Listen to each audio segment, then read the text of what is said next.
De uma infância marcada pela pobreza no interior de Pernambuco à presidência da República. De operário metalúrgico e líder sindical a uma das figuras mais influentes, e também mais controversas, da história política recente do Brasil. Luiz Inácio Lula da Silva atravessou diferentes momentos da democracia brasileira. Participou das grandes greves do ABC paulista. Ajudou a fundar o Partido dos Trabalhadores. Disputou a presidência diversas vezes antes de chegar ao Palácio do Planalto. Governou o país por 2 mandatos consecutivos. Deixou o poder com enorme popularidade. Anos depois, foi investigado, condenado e preso. Suas condenações foram posteriormente anuladas pela Justiça. E, em uma reviravolta política histórica, Lula retornou às urnas, venceu novamente a eleição presidencial e chegou ao Palácio do Planalto para um 3º mandato. Mas como um menino de uma família pobre do Nordeste chegou ao cargo mais importante da República? Esta é a trajetória de Luiz Inácio Lula da Silva. Luiz Inácio Lula da Silva nasceu em 27 de outubro de 1945, no atual município de Caetés, em Pernambuco. Foi o 7º de 8 filhos de uma família de poucos recursos. Sua infância aconteceu em um Brasil profundamente desigual, especialmente nas áreas rurais do Nordeste. Como milhões de brasileiros naquele período, sua família buscou melhores oportunidades no Sudeste. Ainda criança, Lula deixou Pernambuco e seguiu para São Paulo. A mudança representava uma tentativa de escapar da pobreza e encontrar trabalho em uma das regiões que mais cresciam com a industrialização brasileira. Na juventude, Lula exerceu diferentes atividades antes de ingressar no setor industrial. Fez formação profissional e tornou-se metalúrgico. Foi trabalhando nas fábricas da região do ABC paulista que sua trajetória começaria a mudar. Em um acidente de trabalho, perdeu parte do dedo mínimo da mão esquerda. Décadas mais tarde, aquela história de trabalhador industrial se transformaria em um dos elementos mais conhecidos de sua identidade política. Durante as décadas de 1960 e 1970, o Brasil vivia sob uma ditadura militar. Ao mesmo tempo, a região do ABC paulista se transformava em um dos principais centros industriais do país. Foi nesse ambiente que Lula começou a participar cada vez mais ativamente do movimento sindical.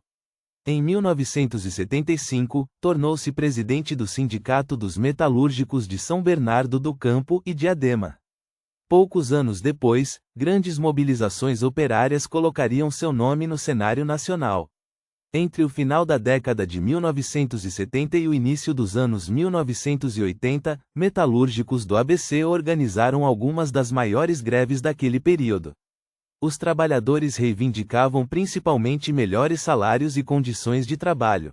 Lula tornou-se uma das principais lideranças dessas mobilizações. Em 1980, durante uma greve, chegou a ser preso pelas autoridades do regime militar.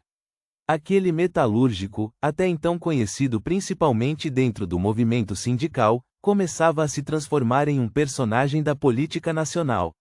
O movimento sindical não seria suficiente para as ambições políticas que começavam a surgir. Em 1980, Lula participou da fundação do Partido dos Trabalhadores, o PT. A nova legenda reunia sindicalistas, intelectuais, movimentos sociais, setores progressistas da Igreja Católica e diferentes organizações que defendiam a redemocratização. O Brasil começava lentamente a deixar o regime militar. Lula também participou das mobilizações pelas eleições diretas para presidente, conhecidas como diretas já.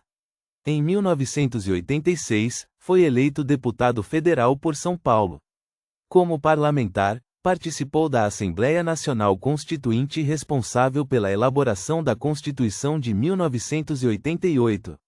Mas o próximo objetivo seria muito maior: a presidência da República. Em 1989, o Brasil realizou sua primeira eleição presidencial direta após décadas sem escolher o presidente pelo voto popular. Lula chegou ao segundo turno. Seu adversário era Fernando Collor de Mello. Collor venceu, mas aquela seria apenas a primeira tentativa. Em 1994, Lula voltou a disputar a presidência. Dessa vez, foi derrotado por Fernando Henrique Cardoso. 4 anos depois, os dois se enfrentaram novamente. E Fernando Henrique venceu outra vez. Depois de 3 derrotas presidenciais, Lula começou a reformular sua estratégia política. O discurso tornou-se mais moderado. O PT buscou ampliar alianças para além da esquerda tradicional. Em 2002, Lula apresentou a chamada Carta ao Povo Brasileiro, tentando transmitir previsibilidade econômica e reduzir a preocupação de setores do mercado. Naquele ano, depois de mais de uma década tentando chegar ao Palácio do Planalto, a história mudou. Em outubro de 2002, Luiz Inácio Lula da Silva venceu José Serra no segundo turno da eleição presidencial. Depois de 3 derrotas, Lula finalmente chegava ao cargo que perseguira durante anos. Sua posse ocorreu em 1º de janeiro de 2003. Para seus apoiadores, a chegada de um ex-operário à presidência simbolizava uma mudança histórica na política brasileira. Seu governo colocou o combate à fome e à pobreza entre suas principais prioridades. Programas como Fome Zero e Bolsa Família ganharam destaque. Outras iniciativas, como o ProUni e o Luz para Todos, também se tornaram marcas daquele período. Ao mesmo tempo, o país viveu anos beneficiados por um cenário internacional favorável às exportações de commodities. Emprego, renda e consumo avançaram em diferentes momentos dos 2 primeiros mandatos. Milhões de brasileiros experimentaram aumento da renda e maior acesso ao mercado consumidor. Mas o período também seria marcado por importantes crises políticas. Em 2005, o governo enfrentou uma de suas maiores crises. O escândalo que ficou conhecido como Mensalão envolveu acusações de pagamentos destinados à construção de apoio político no Congresso. Dirigentes do Partido dos Trabalhadores e importantes integrantes do núcleo político do governo foram envolvidos. O caso posteriormente chegou ao Supremo Tribunal Federal e resultou em condenações de diferentes réus. Lula não foi réu no julgamento do Mensalão. Politicamente, porém, o escândalo atingiu diretamente seu governo e seu partido. Durante algum tempo, houve dúvidas sobre a capacidade de Lula se recuperar da crise. Mas ele conseguiu reconstruir sua popularidade. Em 2006, disputou novamente a presidência e foi reeleito. O segundo mandato começou em 2007. Nos anos seguintes, Lula ampliou sua projeção internacional. O Brasil participou de debates envolvendo países emergentes, ampliou relações com diferentes regiões do mundo e ganhou protagonismo diplomático. Internamente, programas sociais permaneceram como pilares do governo. O período também ficou associado à expansão do crédito, aumento do consumo e valorização real do salário mínimo.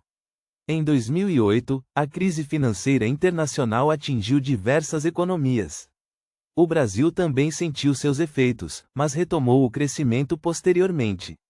Quando o segundo mandato terminou, em dezembro de 2010, Lula deixava a presidência com índices elevados de aprovação.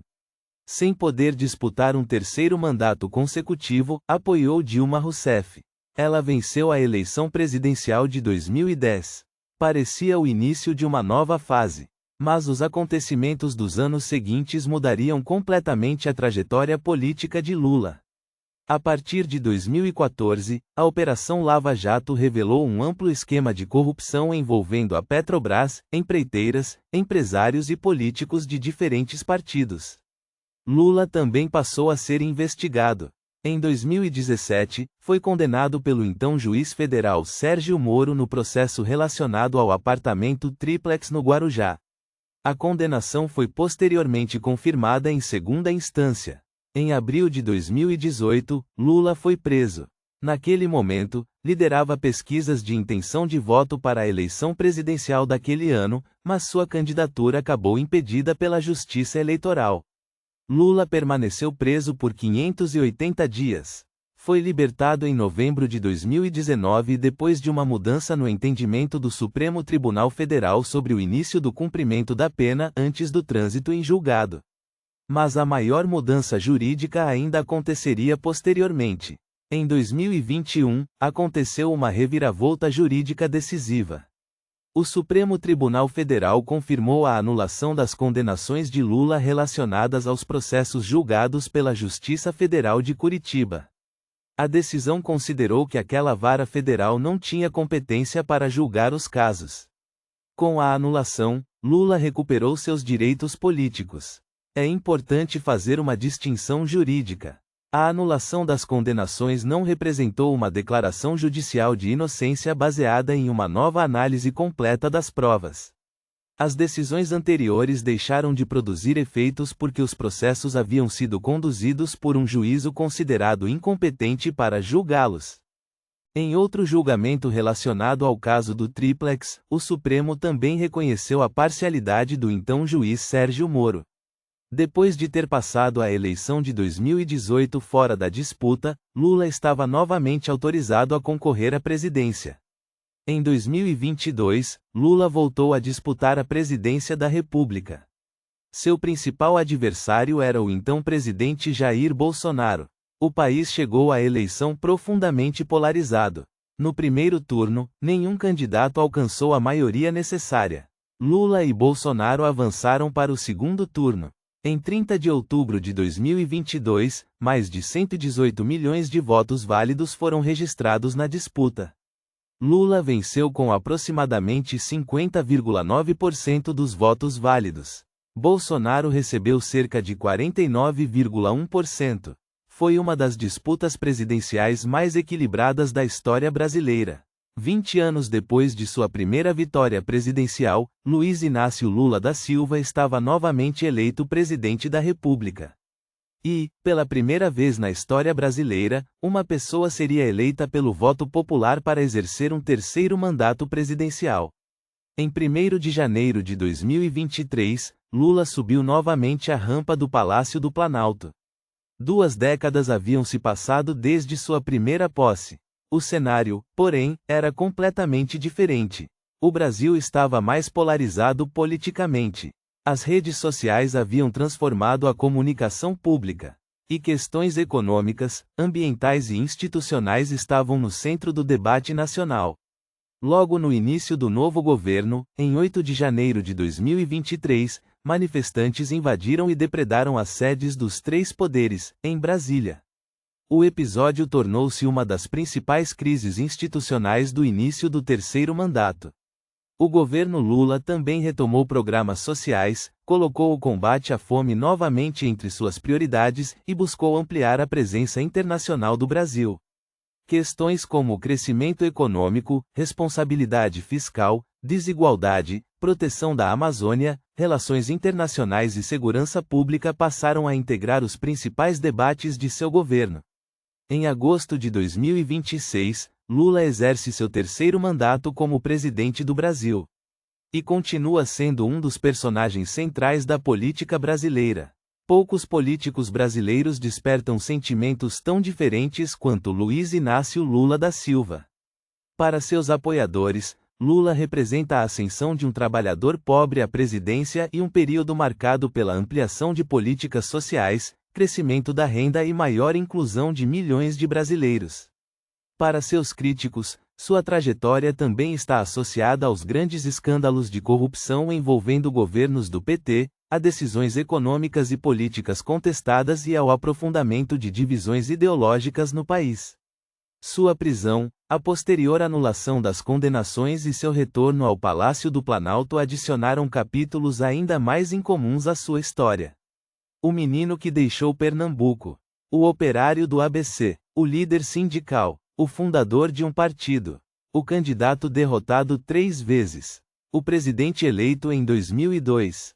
O líder que deixou o governo com enorme popularidade. O político preso. E o candidato que voltou para vencer outra eleição presidencial. Independentemente da avaliação política sobre seu governo, poucos personagens tiveram tamanho impacto sobre a história recente do Brasil. E a trajetória de Luiz Inácio Lula da Silva ainda está sendo escrita. De operário metalúrgico a presidente da República por 3 mandatos. A trajetória de Luiz Inácio Lula da Silva se confunde com alguns dos acontecimentos políticos mais importantes das últimas 5 décadas no Brasil. Uma história marcada por ascensão, derrotas, vitórias, crises, prisão e um retorno ao poder que poucos poderiam prever. E você, como acredita que a história avaliará o legado de Lula no futuro? Escreva sua opinião nos comentários, sempre mantendo o respeito às diferentes posições. Para acompanhar mais histórias, análises e acontecimentos que ajudam a compreender o Brasil e o mundo, inscreva-se no Ramefix News. Informação para entender, contexto para formar sua própria opinião. Ramefix News.